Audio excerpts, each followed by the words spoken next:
Pour détester Ngor, jamais tu ne feras que la pluie du bon Dieu n'arrose pas son champ.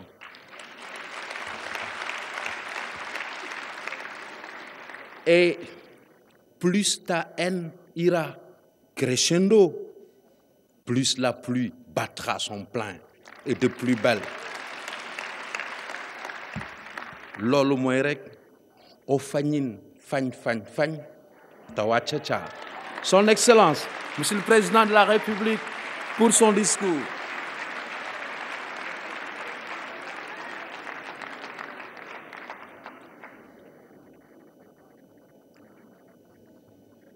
Merci beaucoup, professeur Samba Ndiaye. Pensez pas que vous alliez m'appeler au pupitre avec ce hymne, ce wachacha. Merci beaucoup. Monsieur le Président du Haut Conseil des collectivités territoriales, Monsieur le ministre de l'Éducation nationale,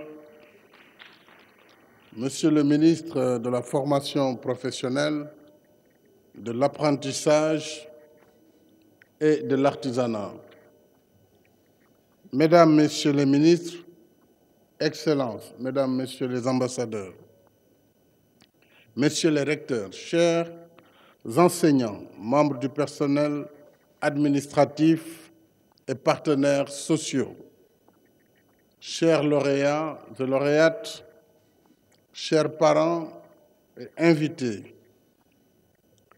la cérémonie solennelle de remise des prix du concours général fait partie des rendez-vous annuels qui retiennent particulièrement mon attention parce qu'elle est la fête du mérite et de l'excellence. Je suis heureux de perpétuer une tradition qui, depuis 1966, honore nos élèves des classes de première et de terminale ayant réussi les meilleures performances au concours général au prix de la constance dans le travail. Chers lauréats et lauréates, je vous félicite et vous dis ma fierté. Comme à l'accoutumée, cette fête de l'excellence nous donne aussi l'occasion de réfléchir sur un sujet d'intérêt pédagogique. Et ce n'est pas juste un rituel, mais une opportunité renouvelée de nous interroger en même temps que nous interrogeons notre système éducatif dans ses forces et ses faiblesses. C'est pourquoi le thème de cette édition porte sur la place de la qualité de l'éducation dans le plan Sénégal émergent. Le PSE, vous le savez, est le référentiel unique de notre stratégie de développement économique et social. Je me réjouis du choix de ce thème, d'autant plus que le capital humain, dont l'éducation et la formation font partie intégrante, constitue l'axe 2 du plan Sénégal émergent. À l'ère de l'économie du savoir et du savoir-faire, il n'y a pas de doute que le progrès des peuples est en effet tributaire de la qualité de l'éducation et de la formation. Le professeur Babacar Sidibé vient d'en faire une brillante démonstration. Merci, professeur Sidibé, pour la pertinence de vos réflexions et analyses. Je me dois aussi de saluer votre engagement dans l'amélioration de la qualité de l'éducation, qu'il s'agisse de la production de documents didactiques comme coordonnateur de la cellule de français ou de l'encadrement des élèves, notamment au Prytanée militaire de Saint-Louis. En joignant ainsi le geste à la parole, vous offrez à notre système éducatif la voie à suivre dans la quête de l'excellence. C'est une urgence de première nécessité, aujourd'hui plus que jamais. Et les résultats de nos différents examens le prouvent à suffisance. Notre système éducatif est interpellé, à la fois sur ses contenus, mais également sur son environnement éthique et moral. J'y reviendrai. Au demeurant, il y a 42 ans, exactement le 9 juillet 1975, à l'occasion de la cérémonie du concours général, feu le président Léopold Sédar Senghor avait sonné l'alerte, évoquant les défaillances du système. Il disait de manière on ne peut plus claire, et je le cite, « Il est bon que l'éclat de quelques-uns ne nous aveugle pas sur la médiocrité du plus grand nombre. » Fin de citation.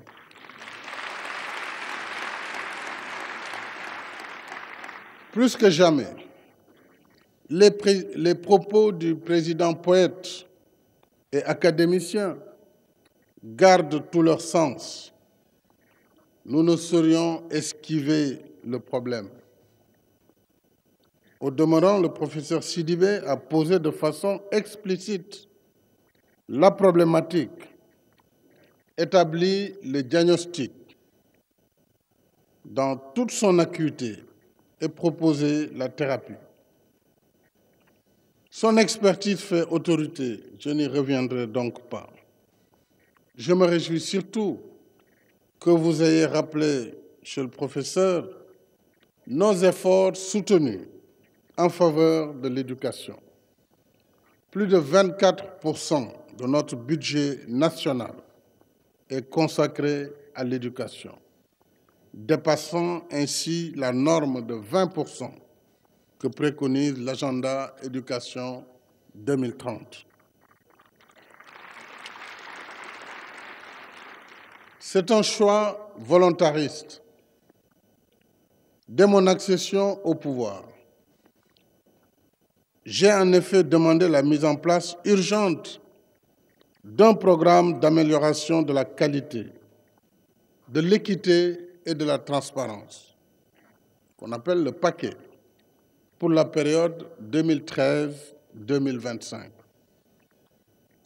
D'un coût de plus de 108 milliards, le paquet est financé à plus de 80% par l'État du Sénégal. Il vise à promouvoir une école de l'équité et de l'égalité, assurant à chaque enfant, quelles que soient ses origines sociales, la chance de réaliser ses rêves et ses ambitions. C'est cela aussi, le Sénégal de tous et le Sénégal pour tous. Dans le même esprit, nous avons organisé en août 2014 les assises de l'éducation et de la formation afin de mobiliser tous les partenaires du système éducatif autour des voies et moyens de le rendre plus performant. Entre 2012 et 2017, nous avons investi plus de 154 milliards de francs CFA dans la construction d'infrastructures sociales et pédagogiques et l'acquisition de matériel didactique. Je voudrais féliciter Monsieur le ministre de l'Éducation pour ce film qui a été un résumé, puisque je connais l'étendue de vos réalisations, et dans les zones, jusque dans les zones les plus reculées du Sénégal. À titre illustratif, nos efforts ont permis de ramener le taux des abris provisoires de 18% en 2011 à moins de 9% en 2017. Mieux, un programme de suppression totale des abris provisoires va bientôt démarrer. Les attributions des marchés y afférents ont déjà été notifiées aux entreprises, je dois rappeler sénégalaises, aux entreprises sénégalaises, toutes retenues par l'appel d'offres. Sur le même élan volontariste en faveur de la communauté éducative, j'ai institué le Grand Prix du chef de l'État pour l'enseignant, dont la première édition pourrait se tenir à la date symbolique du 5 octobre prochain, qui marque la Journée mondiale de l'enseignant.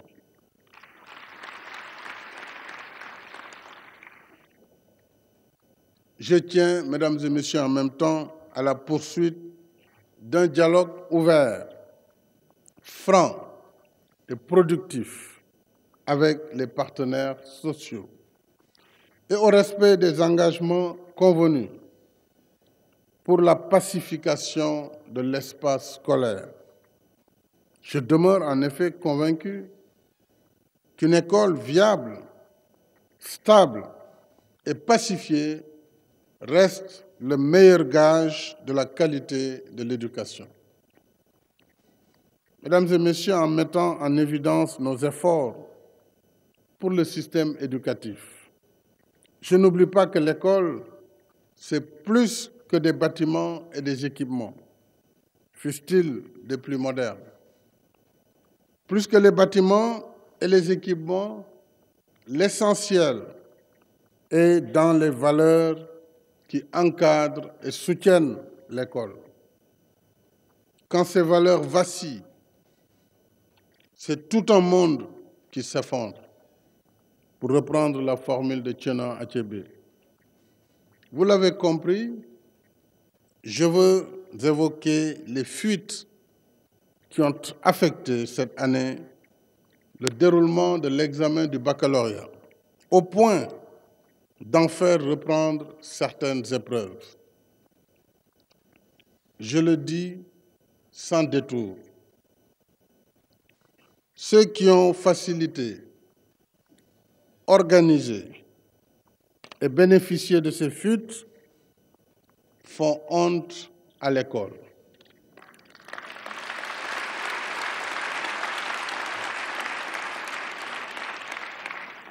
Ils font honte à la nation. Ils font honte à la société. L'école n'est pas un lieu où doivent s'exercer la misère des valeurs et la déliquescence de l'éthique. Un lieu où la tentation servile de la triche et l'appât du gain facile réduirait à néant le goût de l'effort et la vertu du savoir-être.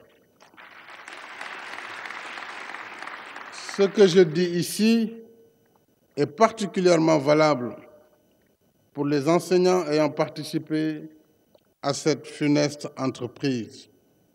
Ceux-là n'ont plus leur place dans notre système éducatif.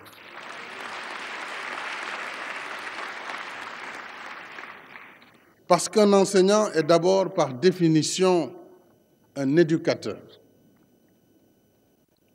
en qui nous avons foi, en lui confiant nos enfants le temps de l'école. Mais je veux faire la part des choses. Une infime minorité insignifiante, par son nombre et ses actes délictueux, ne peut en aucune manière salir tout un corps entièrement voué et dévoué à l'école. Je veux rendre hommage à tous nos enseignants de tous ordres et leur redire notre appréciation et notre confiance. Que personne n'en doute, l'enquête en cours sur les fuites sera menée à son terme. Les responsabilités seront rigoureusement situées. Toutes les suites judiciaires et autres sanctions idoines suivront, sans aucune exception. Dès à présent, je demande au gouvernement de prendre toutes les dispositions requises pour une meilleure sécurisation des épreuves, des examens et concours.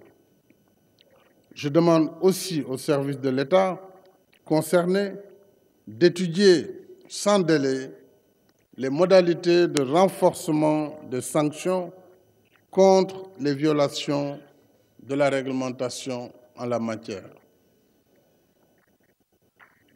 Excite maintenant cette triste affaire.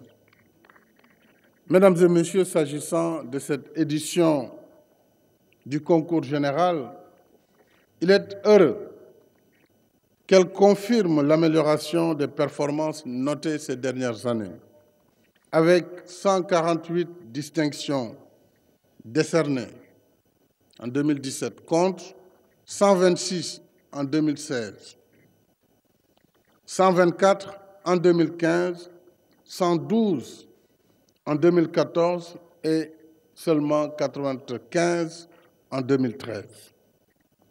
Cette évolution positive témoigne également de la nouvelle dynamique que le gouvernement a insufflée à l'enseignement des disciplines scientifiques. Ainsi, contrairement aux éditions précédentes, tous les prix et accessites de mathématiques en classe de première ont été décernés.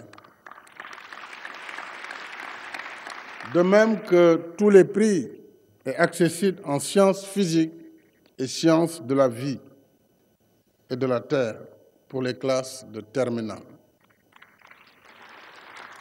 Je regrette cependant qu'il n'y ait pas eu de distinction en philosophie ainsi qu'en citoyenneté et droits de l'homme.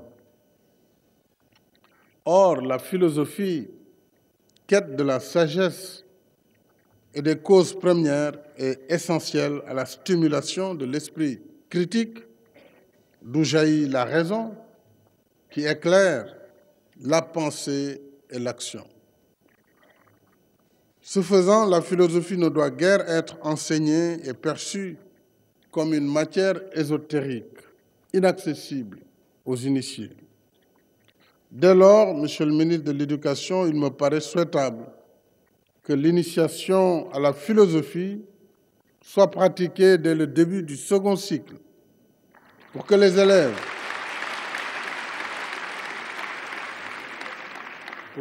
élèves en apprivoisent sans appréhension le sens et la quintessence.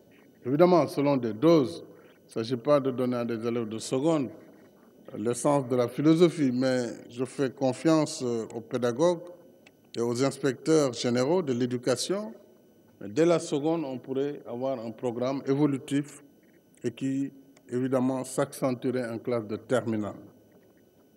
Quant à la discipline de la citoyenneté et des droits de l'homme, elle participe à l'ancrage des valeurs individuelles et collectives qui forment et consolident le contrat social.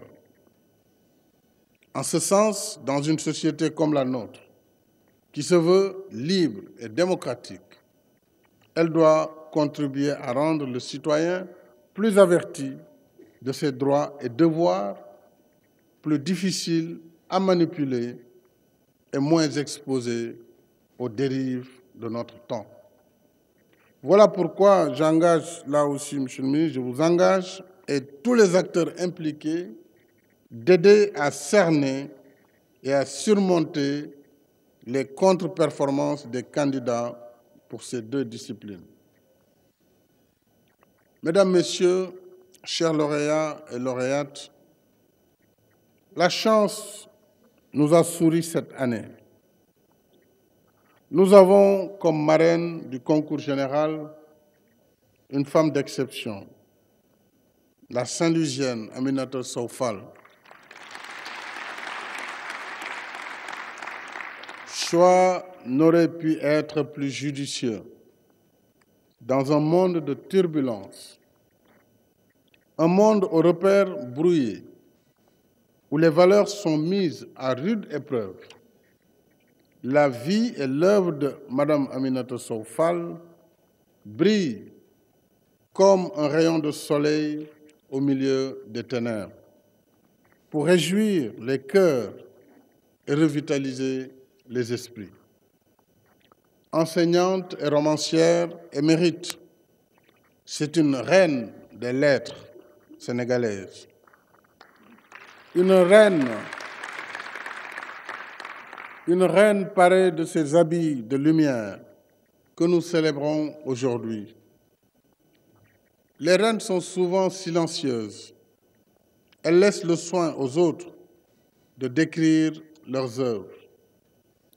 Parmi vos nombreuses œuvres, j'allais dire vos chefs-d'œuvre, madame, je citerai quelques-unes. Quelques classiques de la littérature francophone, lus et enseignés depuis des décennies, bien au-delà de nos frontières. Le Revenant, qui nous replonge dans notre passé de lycéens. La grève des Batous, l'appel des arènes et le jujubier du patriarche. Votre production qui traduit un engagement fort pour l'éthique et la justice sociale est une leçon de vie d'une brûlante actualité qui interpelle notre société, toutes générations confondues. Voilà pourquoi, madame, nous avons voulu offrir votre parcours en exemple, non seulement pour nos jeunes récipiendaires, mais également pour toute la nation sénégalaise. Au nom de la nation, je vous présente mes hommages appuyés et vous dis notre grande fierté. Je salue et remercie les enseignants et tous les acteurs de l'éducation qui, par leur temps et leurs efforts, ont contribué à l'encadrement des candidats et à l'organisation de la cérémonie. Je distinguerai en particulier Madame Faye Bey, épouse Kassé, donc c'est Madame Faye Bey Kassé. Elle est là dans la... Je crois qu'elle est là. Par où? Voilà, on la salue et la félicite. Coordonnatrice des divisions à la direction de l'enseignement moyen secondaire, qui fait valoir ses droits à la retraite cette année, après 13 ans de bons et loyaux services consacrés à l'organisation de cette cérémonie. Madame Kassé, merci pour tous vos efforts et votre persévérance. J'exprime notre gratitude aux partenaires, personnes physiques et morales, qui contribuent chaque année à la réussite de cette fête de l'excellence en offrant soutien et prix. Vous faites le meilleur des investissements, chers partenaires.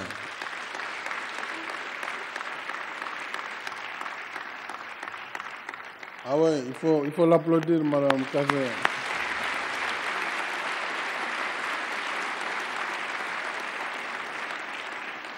Bravo. Maintenant, je voudrais féliciter chaleureusement le ministre de l'Éducation nationale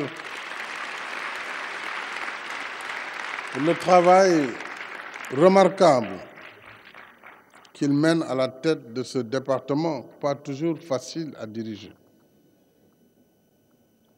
Mais il exerce sa mission avec talent, dévouement et courage. Je voudrais donc vous encourager plutôt, mais vous féliciter quand même pour tout ce que vous faites. Et à ses côtés, ce n'est pas une clause de style, féliciter également le ministre en charge de la formation professionnelle.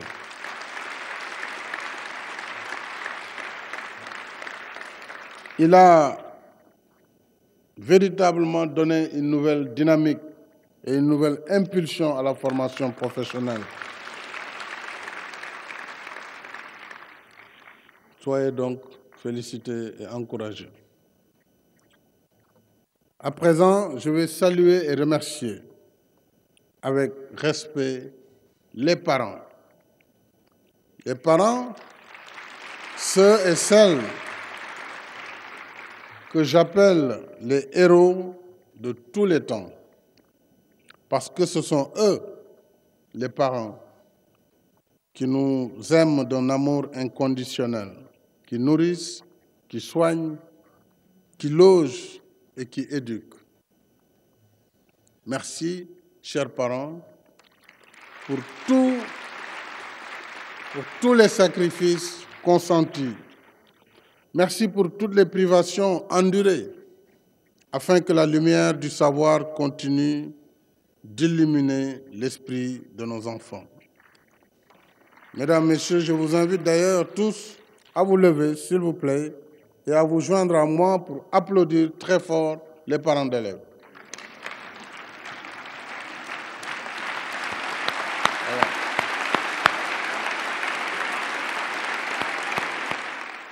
Merci beaucoup.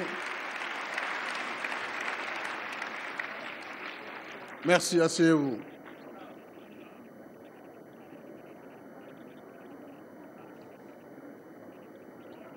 Quant à vous, chers lauréats et lauréates, par vos mérites personnels, vous faites la fierté de vos parents et de la nation. Je vous redis toute ma satisfaction, ma fierté et mes félicitations. Vous êtes la preuve que notre système éducatif est capable du meilleur si chacun, prenant exemple sur vous, pratique le culte du travail et de l'effort personnel pour réussir. Par le même effort, je vous exhorte à entretenir vivace le flambeau de l'excellence. Et n'oubliez jamais que pour trouver des modèles et des héros, vous n'avez pas besoin d'aller loin, encore moins de chercher dans le virtuel de l'Internet. Vos modèles, vos héros, je vous l'ai dit, ce sont vos parents. Vous leur devez obéissance et respect. C'est la voie de la réussite. Et demain, quand vous réussirez, traitez vos parents avec générosité et tendresse. Rendez aux parents les soins que vous avez reçus d'eux. Je vous souhaite de bonnes vacances et vous adresse tous mes vœux de succès et bonne continuation. Je vous remercie.